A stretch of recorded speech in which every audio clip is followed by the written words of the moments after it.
I'm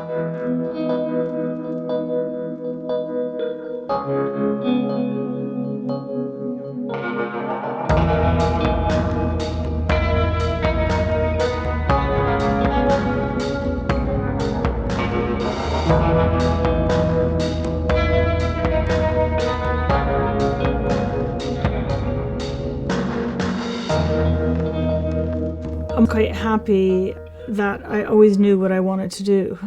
Shoes, footwear, I don't know why, but since I've been a young kid, I always wanted to make them. For me, when I was creating little Barbie outfits and shoes and drawing or whatever I did as a kid, there was something about it that I couldn't stop. It wasn't preconceived in any sort of way. And I think today what I really love doing is actually almost finding that inner child again and creating without looking at magazines, without looking what other people are doing. I couldn't care less. It's not about what color somebody says that you should be wearing or what type of heel. It's a process that in a way is a little bit unexplainable. One of the ways that I do that is by sculpting the new shapes with plasticine, and the actual smell of plasticine makes you feel like a kid again. When I design, I like to think of the person who ultimately is going to be wearing the shoes. Once you try them on, it becomes part of your body and part of you. And I think that's where the wonderful individuality comes in.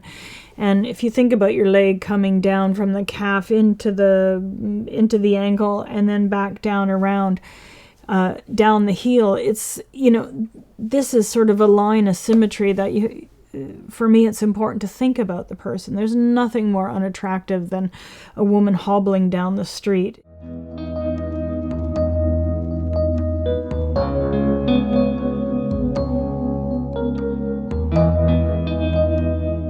The idea that footwear impedes you rather than empowers you is a ridiculous notion. For me, if the shoes aren't functional, it's not good design. If you can't wear them, it's not worth making. I think designing footwear is important to work with the actual foot. It seems like the obvious, but actually it's the most important thing. I think marrying the design around the foot with the comfort and then the beauty is absolutely possible. I grew up in Canada, and Canada is all about being outdoors and hiking, and every weekend we would definitely go into the mountains and sort of see nobody. But for whatever reason, I really loved footwear and I loved clothing and fashion, and the city was really always calling. So I think whilst I was kind of in the mountains and things like that, I was actually thinking inside my head and always designing things. Yeah, Bobo, my dog, my glorious little mascot that you'll see me with all the time. And as I'm enamored by shadows, he is literally my shadow. Everywhere you go, up the stairs he comes, down the stairs he comes. And if I could design shoes for him, I absolutely would, because his little paws are so adorable. He is a gorgeous feat of design, he is.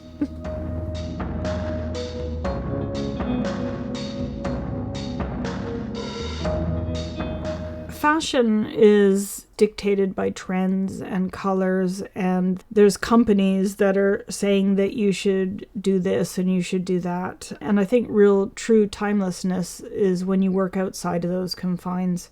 It's interesting, when we did our 10-year retrospective, people were asking for the designs of the first year, and they couldn't tell the difference between the first year and the 10th year. And that's, to me, what timeless design is about.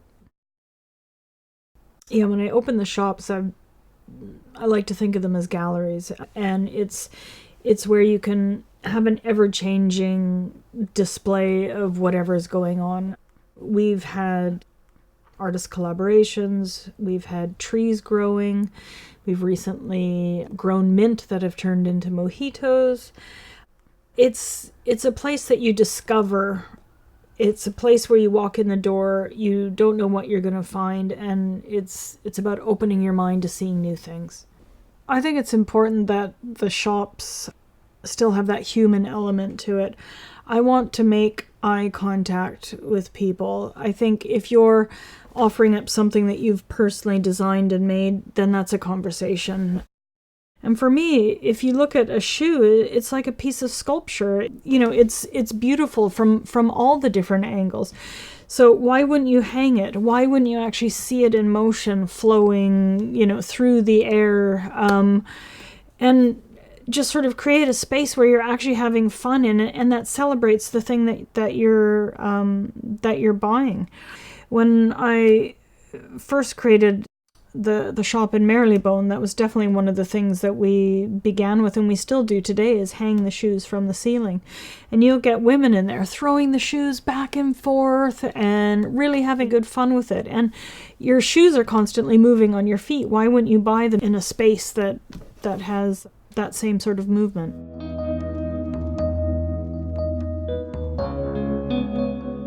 Ideas for design come quite quickly, and I design also in that sense. I like a small little sketch that I can keep going over and over, working an idea quite quickly. And it's sort of how I think. I don't think in big, flashy, colorful illustrations. It's very much, again, a little bit like a shadow. It's not so much about all the detail, it's literally about the silhouette.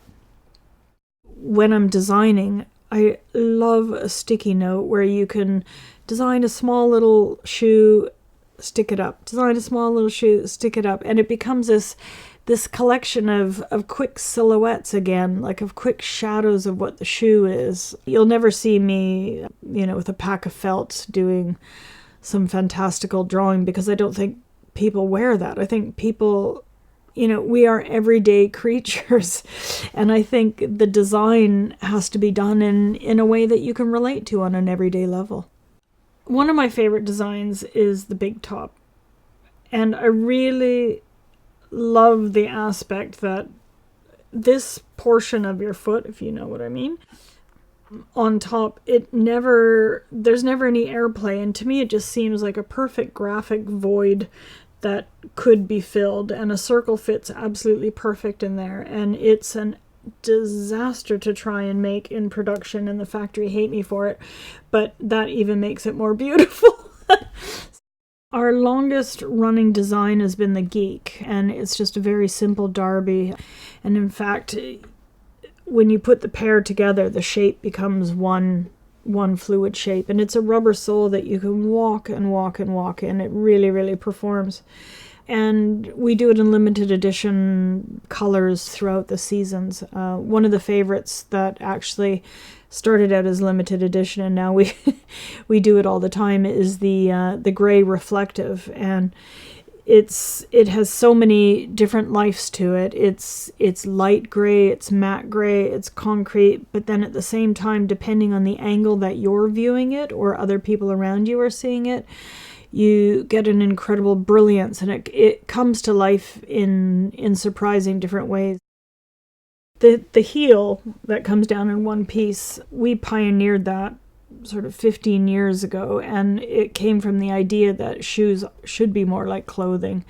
At the time that I started designing shoes, there was square toes, and I thought to myself that, you know, you have clothing that accentuates your body, yet you have shoes that come in odd forms. Why wouldn't you sort of almost drape your feet, as it were?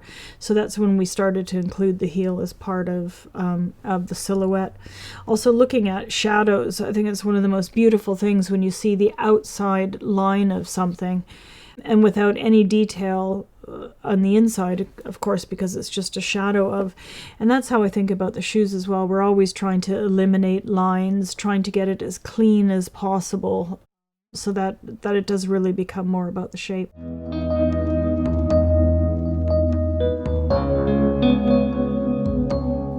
I source all the leathers.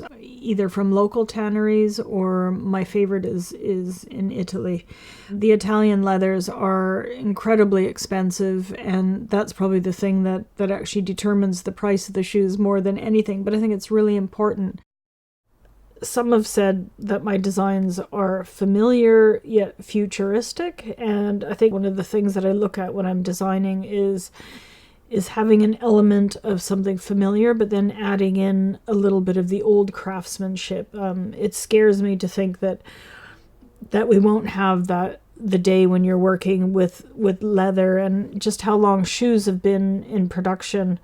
And I think it's really important that we do celebrate some of the old craftsmanship. I'm all for technology and advancing and moving forward, but if it's not in a way that's comfortable or wearable, then I'm not so interested. The longevity of our shoes is important to me. I don't want our shoes to become throwaways. All of us are individuals, and why would you want to wear exactly the same thing that somebody else has? So I think one of the things that made me design was, I guess it's a combination of sort of sculpting and then trying to create something that's beautiful. I don't think that individuality is about necessarily creating a shocking. Design is so much more about the emotional attachment and loving something, and when you see it actually going and where it takes your breath away, and that for me is good design. And that's the type of design that you don't get sick of, and it's something that you want to wear. Perhaps you even start with your footwear and then choose upwards from there, from the pedestal. So when I started shoes, these were all the sorts of things that I was thinking about. I think if you're always questioning why you do something rather than why can't you do something a certain way, it has two different results. And working originally in the fashion design area and then getting into footwear design, I often look at shoes in a similar way. And this is where you find the heel is pulled down in one piece, almost like a sleeve would over your shoulder. And the factories, in fact, they say that I dress a shoe, which I think is probably right. After making shoes for 20 years, it would be impossible to keep going if it wasn't a true passion. When you actually have something that feels so much like you that you want to wear it every single day, that's what we strive for in design.